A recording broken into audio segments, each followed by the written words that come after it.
ସମସ୍ତଙ୍କୁ ଜୟ ଜଗନ୍ନାଥ। ଆଜି ହେଉଛି 13 ଅଗଷ୍ଟ 2024। ଆଜି ଆମେ ଆମର ସମ୍ବାଦପତ୍ରକୁ ଦେଖିବା।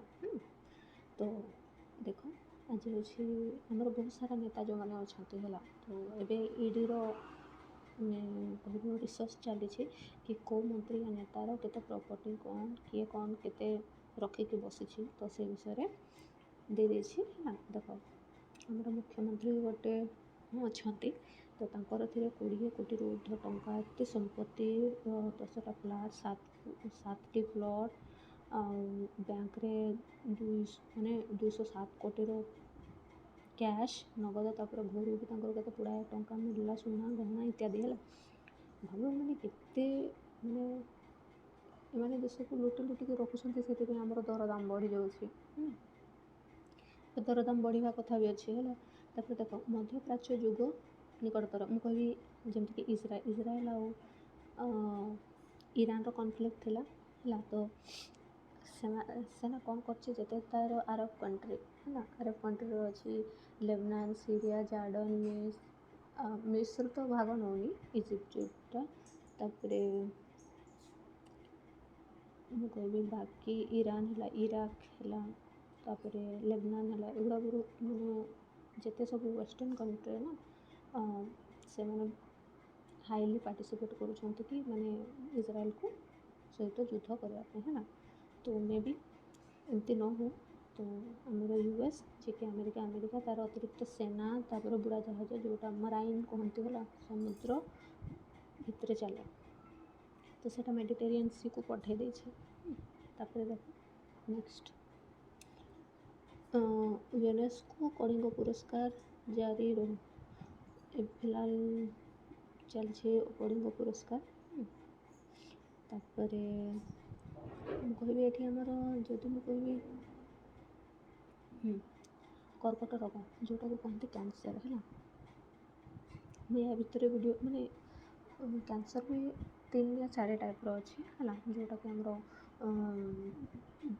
କର୍କଟ ରୋଗ, ଯେଉଁଟାକି ସ୍ତ୍ରୀମାନଙ୍କୁ ବେଶୀ ହୁଏ, ସ୍ତନ କର୍କଟ ରୋଗ, ସେ ବିଷୟରେ ବି।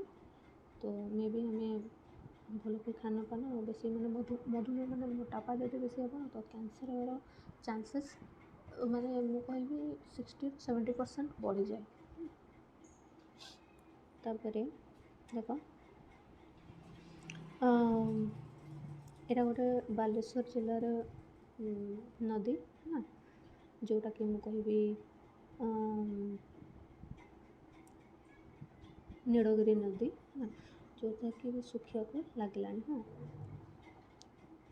ବହୁତ କମ୍ ପାଣି ଅଛି, ଯେଉଁଦ୍ୱାରା ଜନବସତି ଏତେ ନାହିଁ ତାଙ୍କର ହେଲା। ବାଲେଶ୍ୱର ଜିଲ୍ଲା ମୁଁ ଯଦି କହିବି, ତାହେଲେ ସେଟା ଆମର କୋଷ୍ଟାଲ ଏରିଆ ପଡ଼ିବ ହେଲା, ଯେଉଁଥିରେ ଆମର ଧାମରା, ଗୋପାଳପୁର ଏସବୁ ପୋର୍ଟ ଅଛି। ତାପରେ ନେକ୍ସଟ ଆମେ ଦେଖିବା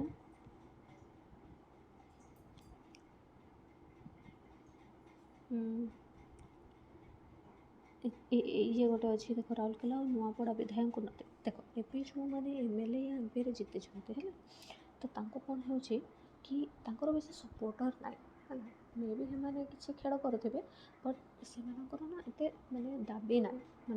ମୁଁ କହିବି ତାଙ୍କର ଗୋଟେ ପାର୍ଟି ବନିବା ପାଇଁ ନିହାତି ଆଟଲିଷ୍ଟ ଆମର ଯେତେ ଅଛି 147ରୁ ଯଦି ମନେକର ଗୋଟେ ପାର୍ଟି ଅଛି BJP, ଗୋଟେ ଅଛି BJD, ଆଉ ଗୋଟେ ନର୍ମାଲ ଅନ୍ୟାନ୍ୟ ପାର୍ଟି ରହିଛି ହେଲା।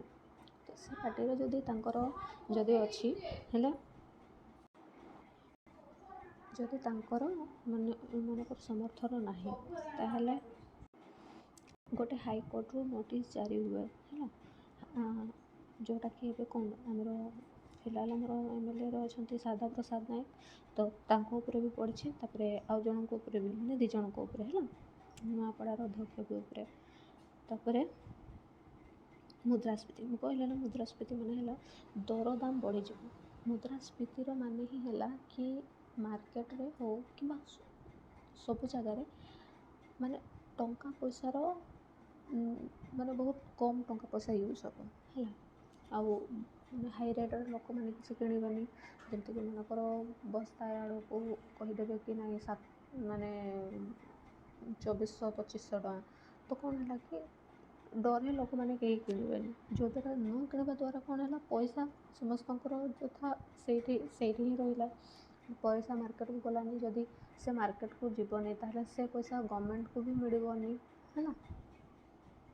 ତ ସେଥିପାଇଁ ମୁଦ୍ରାସ୍ଫୀତି ଦେଖାଦେଇଛି, ହେଲା। 5% ତଳେ, ମାନେ ବହୁତ ବଢ଼ିଯାଇଛି ଏବେ।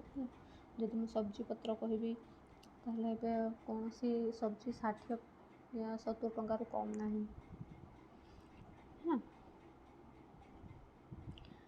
ତ ଆଚ୍ଛା, ହଁ, ଆଉ ହିଣ୍ଡେନବର୍ଗ କଥା କହିଥିଲି, ହେଲା। ଆମର ଯେଉଁ ମହିଳା ସେବୀ ଅଛନ୍ତି, ସେ